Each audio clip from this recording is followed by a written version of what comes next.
Hey, what's up, everybody? This is Will from Phase 2, and this is my first episode of my new podcast. Basically, I'm just gonna sit here and chat about a bunch of different topics, mostly skateboarding, of course, but probably gonna go off on a couple of different things, some of my favorite things like gaming, music, just general life stuff.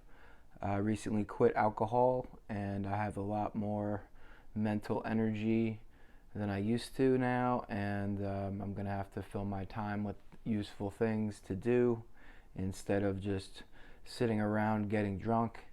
And this is my first week sober. It's felt like a year. I am an alcoholic, and I let myself fall back into alcoholism about a year ago. I was sober for 2.5 years when I first started to address the problem. I said about 33. I'm 36 now. So yeah, um, at one point I realized I was a binge drinker, and decided to stop, and I did for 2.5 years. But then uh, about a year ago, I started to have some issues with stress, and I relapsed.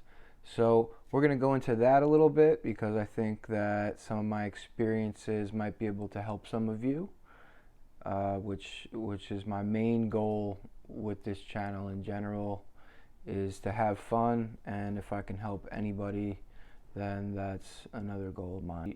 I started to drink before I was 21, so it was like a thing that I don't know. I always had a little affinity for it for some reason or another. Um, Whether a friend in high school would have their dad had a kegerator, which is a keg in a refrigerator. That's like a small little refrigerator with a keg in it. You can fill beers. I used to go to my buddy's house. So he'd have that out.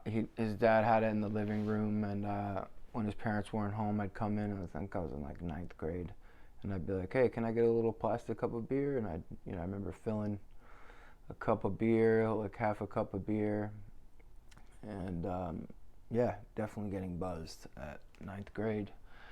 Probably weighed like 160, so you're getting like a little ripped off two little plastic cups of beer.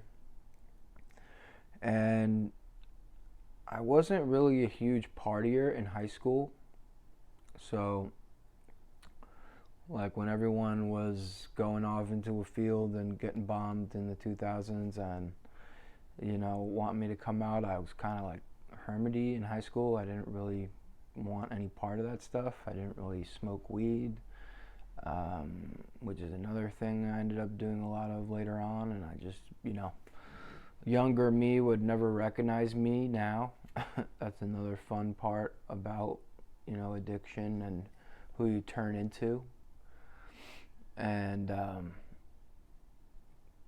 my mother was with an alcoholic when I was growing up, and so I know the who's no longer with us because of his disease. And so I have people in my life and stories that are pretty huge warnings against drinking, and for one reason or another, we still find ourselves you know doing these things for our own reasons, but I still find myself thinking of him when I become intoxicated.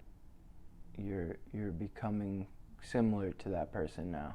You know, somebody that you'd look at like, oh, this guy, we should help them. You're you're putting yourself in the same vulnerable state by inebriating yourself to the point where you don't have any control. Um, and so knowing all that stuff and still, going into my teenage years. So I dabbled a little bit, but no crazy partying until I really got into my early 20s. So, like, early 20s was like, I didn't go to college, but, all your friends are in college.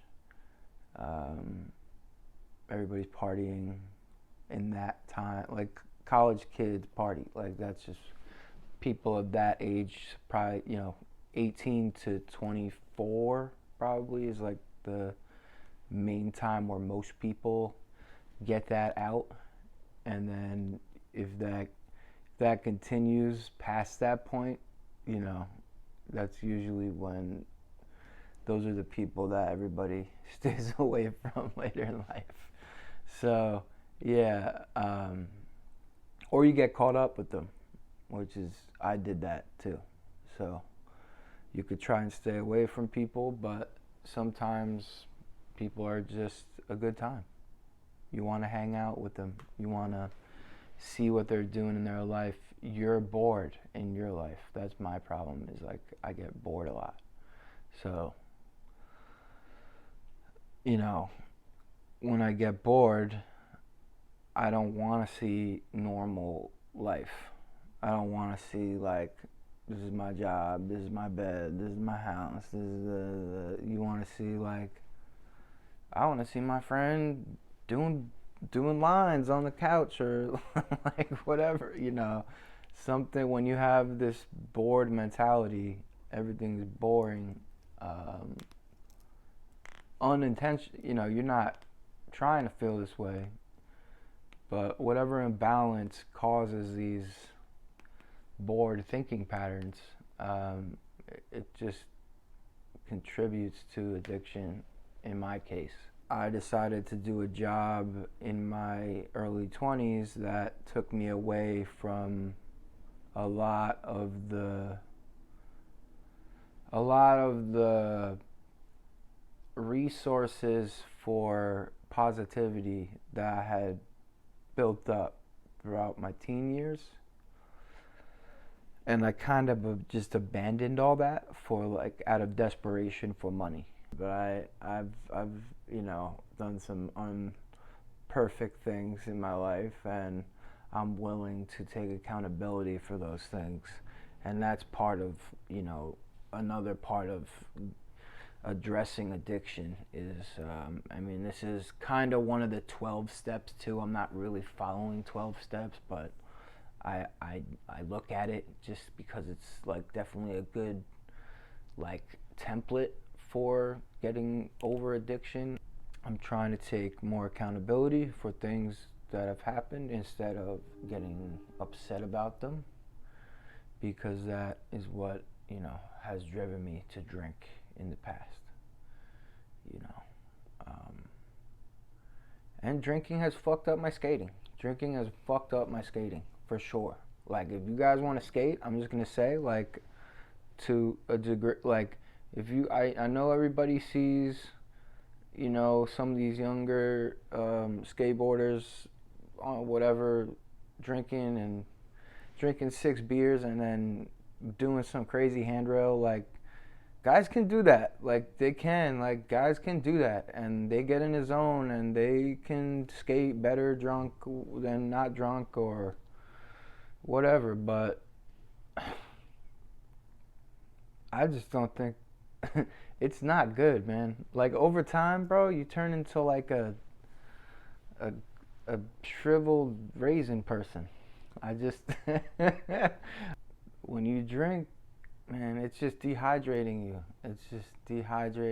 So like, if you don't have a really well balanced diet, I think a lot of these guys that you see doing that, like now, these are guys that follow like athlete diets basically to a degree. Like, these guys eat healthy, they drink a lot of water, they do this, they do that. You're catching the one moment where he's having a beer at the spot, like on Thursday or whatever, They're not, but that's not every day, You do that shit every day. Like, I was doing it this past couple of months and going out to skate. I got injured. I injured my back, but basically I injured my back because I tried to come out of a drunken cycle right into serious skating again. It doesn't work. Like, that's my main point. You can drink and you can skate, but they're gonna be this far apart. You're not gonna, and sometimes you could do it at the same, if it's not at the same time, then it's gonna be this far apart. Like, you can drink and get hyped and go skate, but you're not gonna drink, go skate, go to sleep, wake up, not drink again, and then go skate. That you're gonna want to kill yourself, unalive yourself. This is YouTube flex, this to whatever. These guys, everybody's saying unalive. I don't see how the AI is gonna not know. Like, if it's that smart already, it's not gonna know. Like, unalive means.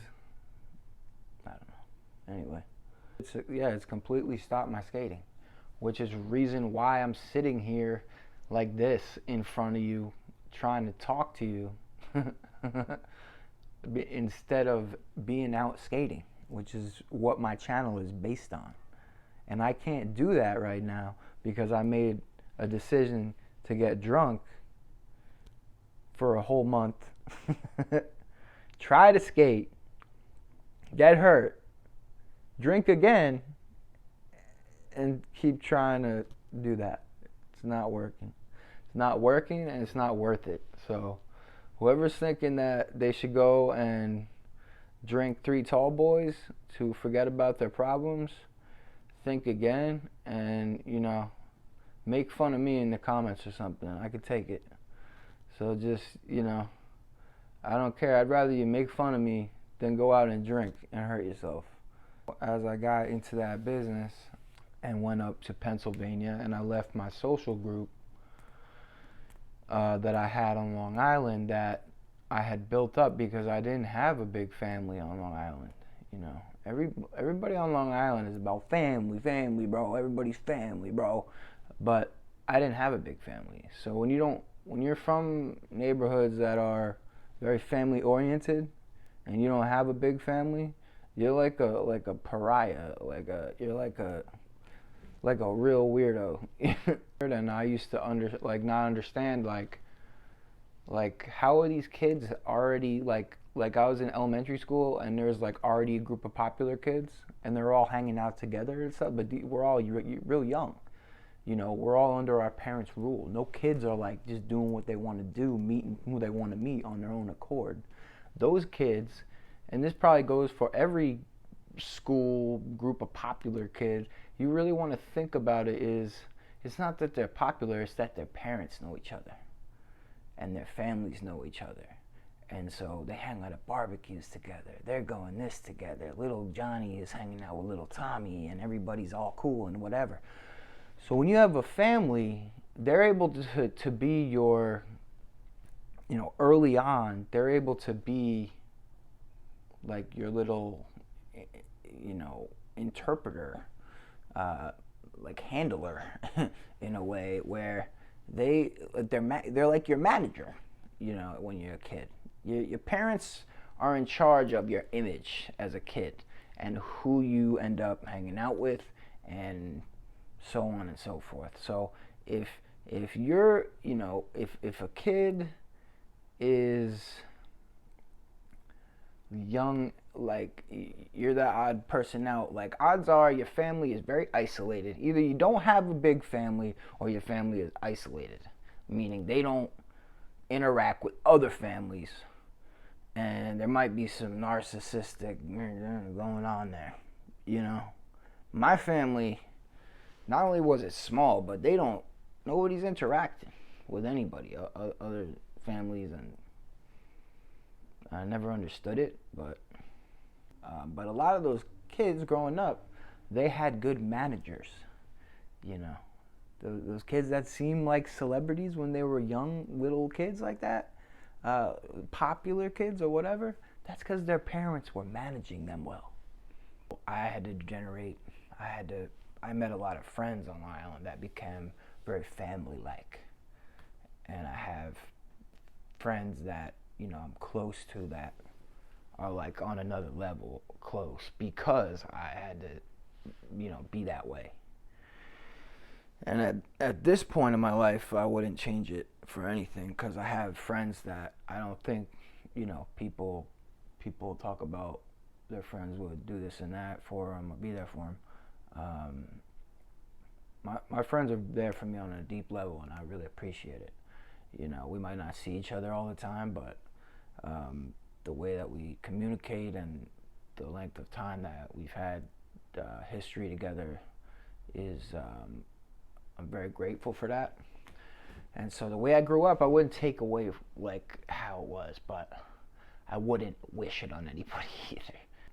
You know, so when I got up to PA, I had to do that all over again. You know, now I know nobody again.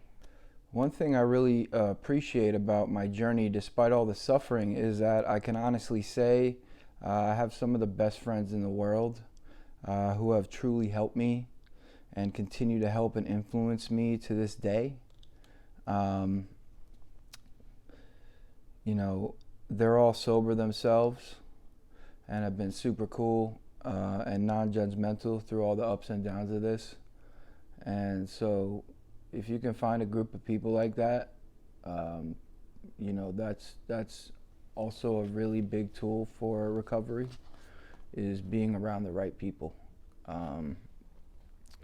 You know, sometimes you have to avoid certain situations. I have things right now I'd love to do, but I feel like they would put me in a position where I'm gonna drink.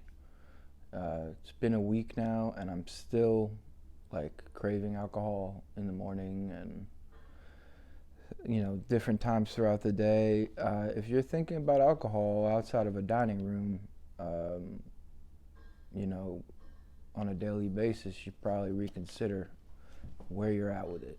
When I went to Pennsylvania, it was really isolating, so I started to kind of use alcohol and drugs a little bit more to kind of numb out after work and kill some of the boredom and the anxiety about the move that I had.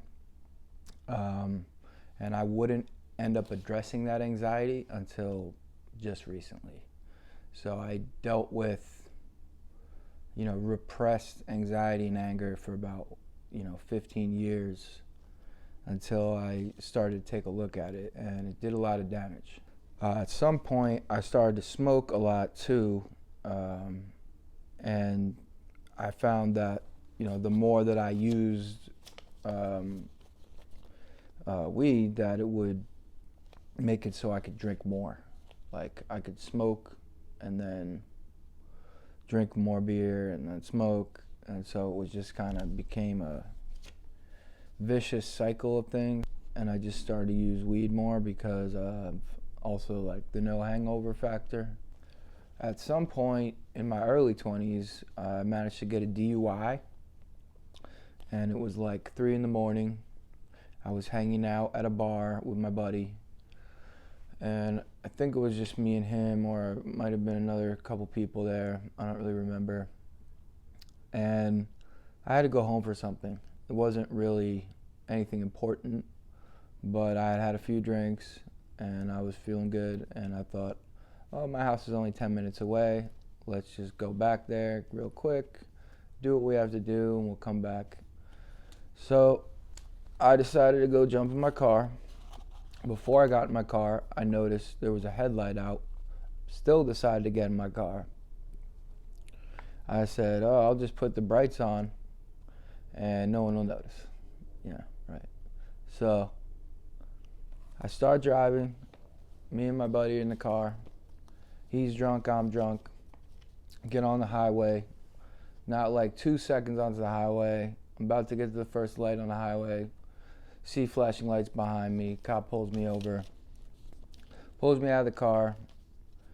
Obviously, like, asked me if I've been drinking first. Says it smells like booze in there. My buddy, I think we were drinking whiskey, so there was no escaping it. I'm not sure if I told him I was drinking first or not, but eventually he got it out of me. Brought me out of the car, breathalyzed me. I can't remember what my amount was. It really wasn't that intense that night. I think, again, I had like 3 or 4 drinks, but it was enough. And before I knew it, he had those cuffs on me, man. Clicking them on, put me in the car. He He's like, you're gonna go to Snydersville jail, and they're gonna process you, and then you'll go home if you can get a ride home. What I didn't realize is that I left my wallet in the vehicle, in my vehicle. So when he took me out of the vehicle, I had my wallet, I think, in the console because I had taken my license out and I was doing all that. And so after I did that, I put my wallet in the console of the car. He took me out of the car and my wallet got left behind. So as we're driving away, I realize this and I say to the cop, hey, I realize I left my wallet. I'm not going to have any money to call a cab later, etc. Can I go back and get it? And he said no. So we get to the jail. They process me, take my fingerprints, and they stick me in a drunk tank. It's like the initial, it's not a jail cell. It's like an initial cell, the holding cell that they put you in when they first bring you into jail and they process you. I'm not sure if this area was like a special area they had for just drunk people, but it seemed like it. At the time, there was like a really big push for drunk driving, like going against drunk driving in the area I was in Pennsylvania, and pretty much everyone I knew, even people that didn't have a problem, were getting DUIs. People that would have 1 or 2 drinks popped, you know. At this time, your first DUI in this area was like, it cost me about $4,000, which is what I had. I had saved about $4,000 at that time. I was like 22 years old. That's what I had in the bank. And I had to use all of that money to pay for this. So it was, you know, probation for 6 months and, you know, drug tests and whatever. I never got drug tested. I always paid my stuff on time and, you know, came in looking decent and all that. So they never tested me. So I'm sitting in the cell and I don't remember everybody that was there. It's probably like 2 or 3 people in there. And it's me, and right next to me is this big burly guy, blonde-haired guy, and he, you know, he was at the casino. He had a few too many, apparently. He got popped, and that's why I was sitting in there. At some point after the processing, it was like 3 in the morning, and they say, okay, everybody can try to contact your rides or whatever. So I try to use my phone to call the people that I was with. But it's 3 in the morning, it's been a while, plus everyone else was drunk. Nobody picks up the phone. I still don't blame them to this day, but that wasn't a fun situation to be in. So I don't know what I'm gonna do, because if you can't get a ride home in a situation like that and you don't have any money for a cab, your ass is staying in jail. So I was about to spend the night in the county jail for having 3 drinks and deciding that I could drive home and my headlight was out.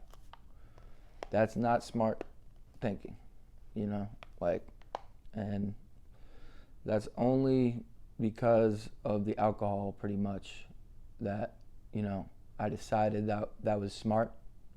These are things that in the past I usually didn't do, but I think that because my drinking had ramped up and I had gotten confident with driving around inebriated and doing all sorts of stupid stuff, that by this point I was like, this is only 3 drinks, what's gonna happen? My parents always warned me to not do that, a lot of other people. And so here I am sitting in the cell, and I'm thinking, I'm gonna spend the night in jail here. And you know what? My father was away at the time. No one was around to pick me up, even if I, you know, needed that. And so all of a sudden they call this guy up next to me to come out and get his stuff. He's ready to go. He signed himself out, and me and him barely talked. We talked a little bit, but I don't know. He must have saw how stressed I was. And he turned around and goes, he looked at me and goes, we're taking him home too. And I was like, this guy's like my guardian angel right now. So cop looks at him, goes, all right, as long as that's okay with you. Takes me out of the cell. I get outside. The guy had told me that his wife had had cancer or something like that. There's kids in the truck. I looked at him and I said, listen, I don't think that I want to get in your car right now, because if, you know, your family doesn't know me, you know, they just think I'm some guy out of jail. Even though I just sat in the drunk tank, they don't know that. They don't know what kind of person I am. Your kids are probably uncomfortable. I said, listen, thank you for getting me out. I'm just going to walk up the street because my dad lives 10 minutes away. It was pitch black dark outside, and I just still remember what the guy said. He's like, all right, man, you better step. So I just ran from that parking lot and just ran like Forrest Gump straight in the dark. I still remember my Nikes that I just got. These like suede Nikes that I loved. The gray suede, I had a black check on them. They were fire. And I fucked them up just running up this hill like a crazy person at 3 a.m, you know, acting like this is like some kind of fucking jailbreak when I just got released and I just couldn't get a ride. Like, this is not where you want to be at, you know. And the funny part is, I still didn't quit drinking after that. You know, you would think that after that, losing all my money and knowing I'm going to lose it all and slowly giving it away to, you know, people that do not care about me, I decided that it was still a good idea for me to go and drink on a daily basis. So that's the story of my initial drinking into my DUI. And I think this is going to be a two-parter. So I apologize for the length, but this is probably going to have to be a two-parter. I wanted to go into multiple things in this little interview podcast situation, but I think I'm going to have to extend the video. So we'll see you guys next time. Thanks for listening.